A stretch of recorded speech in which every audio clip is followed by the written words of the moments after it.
Make a list of all the things you can do. Get right on those. Discipline yourself for those, both for the results and for the muscle and for the practice, so that when life hands you some big challenges, you'll be ready.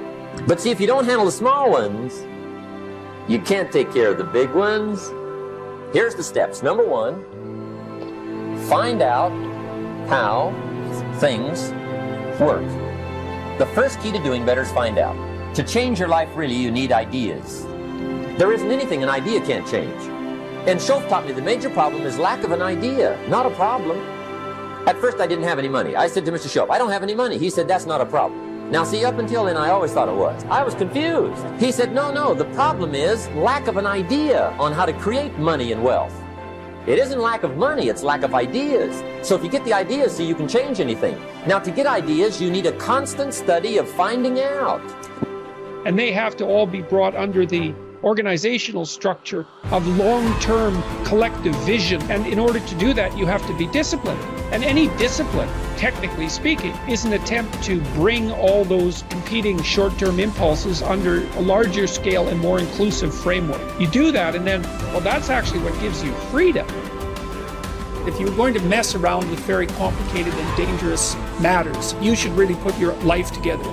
We also know that the higher your conscientiousness, the lower your neuroticism. Conscientiousness does seem to keep neuroticism in check, and so I would say, and have said this to many people, clean your room, organize your life, get a routine, establish disciplined habits. The next subject is setting goals. Let me show you what turned my life every way but loose. Setting goals. Here's what can easily happen if you don't set goals. It's easy to let life deteriorate into making a living instead of designing a life. And we all have a choice. Make a living or design a life. It's easy to get trapped by economic necessity. But the best advice I can give you on how to break out of that trap is to learn how to set goals. Mr. Schoff put it to me this way. He said, Jim, if you had enough reasons, you could do the most incredible things.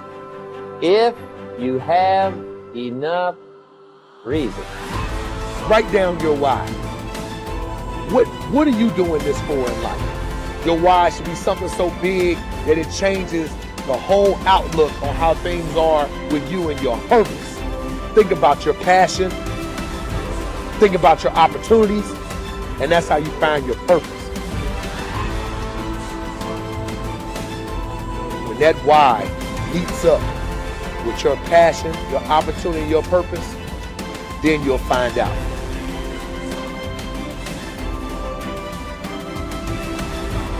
Most of us are standing in a busy street, just letting the opportunities in life pass us by. We're waiting for the perfect situation, the perfect circumstances, the perfect opportunity, the perfect time. There's never going to be a perfect time or the perfect moment. There's never a perfect moment to do something great with your life. Take a look at the clock. That thing ain't stopping for nothing, baby. It's going to keep ticking, keep moving, keep passing you by all the time you're waiting for it to read perfect o'clock. You have to take action now. Whatever that goal is, whatever that dream is that you're holding in your mind, now is the time. Forget all your excuses. Forget all your problems. Not tomorrow, not next week, but right here, right now. Why keep looking around at people that are where you want to be, living the type of life you want to live? Look at that place where they are and say to yourself, now is my time. Now is my moment. Now is your moment. Today is that day. I want you to be terrified of sitting on the sidelines and doing nothing. Waking up in 6 days or 6 weeks or 6 years or 60 years and being no closer to your goal. You've made no progress. That is the nightmare. Do the extra repetition, run the extra mile, go the extra round, make the right choices. Give the full measure. Fight back. Go down swinging. Give every day everything you've got. Embed that long-term goal in your mind. Burn it into your soul. I got here not because I'm the strongest, not because I'm the fastest, not because I'm the best. I never stopped fighting. It got harder and it got harder, and it seemed the further I climbed, the harder it got. But I didn't stop, I didn't quit. I just kept fighting and fighting and fighting. Think about it, write about it, talk about it, hang it up on your wall, but most important, do something about it every day. Every day, do something that moves you toward that goal, that keeps that goal alive and in sight and in focus. Do what you say, mean what you say, follow through for something for one time in your life. One time.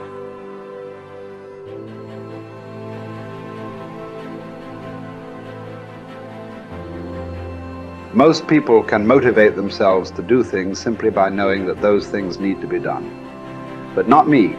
For me, motivation is this horrible, scary game where I try to make myself do something while I actively avoid doing it. If I win, I have to do something I don't want to do. And if I lose, I'm one step closer to ruining my entire life. And I never know whether I'm going to win or lose until the last second. Temperance is not deprivation, but command of oneself physically, mentally, spiritually. Demanding the best of oneself, even when no one is looking, even when allowed less. It takes courage to live this way. Not just because it's hard, but because it sets you apart. The warrior has awareness. We are aware that we are at war, and the war in our minds requires discipline. Not the discipline of a soldier, but the discipline of a warrior. Not the discipline from the outside to tell us what to do and not to do, but the discipline to be ourselves, no matter what. A weak mind must be constantly entertained and stimulated. A strong mind can occupy itself and, more important, be still and vigilant in moments that demand. Without the momentum of a stern discipline, motivation is mostly a momentary, flighty emotion. For it works best under the supervision of discipline, but can serve as not only an ally, but also an enemy, because in anything that requires your self-discipline, whether going to church, going to classes, going to workouts, going through trainings, completing jobs, reading books, living well, eating healthily, studying, practicing something, the more times you skip, the more relaxed and motivated you'll become about skipping. And the next thing you know, you've quit your fight altogether. Or put in short, the more you skip, the more you'll skip until you've quit. Maybe then you'll see that motivation bears its fruits when watered by discipline, but it spoils when not. We don't need accomplishments to feel good or to be good enough. What do we need? The truth. Not much. Some food and water. Work that we can challenge ourselves with. A calm mind in the midst of adversity. Sleep. A solid routine, a cause we are committed to. Something we're getting better at. Everything else is extra. Or worse, as history has shown countless times, the source of our painful downfall. If the first step is just showing up, committing to doing something each day, then the next step is finding something to focus on getting better at each day.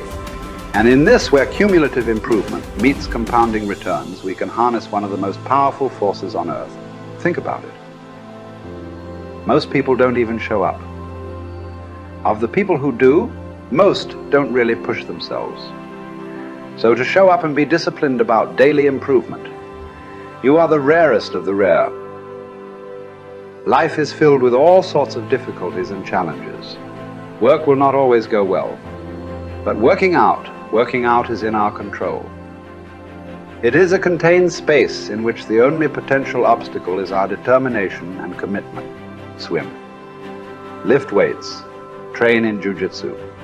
Take long walks. You can choose the means, but the method is a must. You must be active. Get your daily win. Treat the body rigorously, as Seneca tells us, so that it may not be disobedient to the mind. Because as you're building muscle, you're also building willpower. More important, you're building this willpower and strength while most people are not. The body, you must understand, is a metaphor. It's a training ground, a proving ground for the mind and the soul. What are you willing to put up with? What can you do without? What will you put yourself through? What can you produce with it? Only you know what it will look like to train in your art like a samurai, an Olympic athlete, a master in pursuit of excellence. Only you will know what you need to practice from morning until night, what to repeat 10,000 times. It won't be easy, but in that burden is also freedom and confidence. The pleasure of the flow state, the rhythm of second nature, the quiet calmness of knowing that from the practice you'll know exactly what to do when it counts, the pride and the dependability of doing it too.